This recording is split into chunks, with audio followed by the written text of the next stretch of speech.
मेरा इश्क है वो और वो मुझसे बहुत दूर रहती है।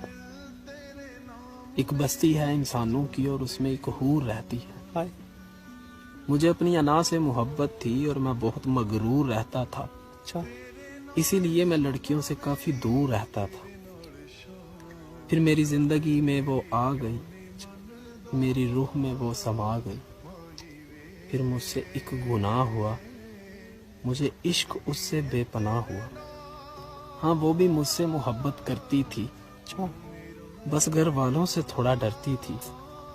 मुझे उससे इश्क हुआ नादानी में, इसीलिए तड़प रहा हूँ मैं जवानी में।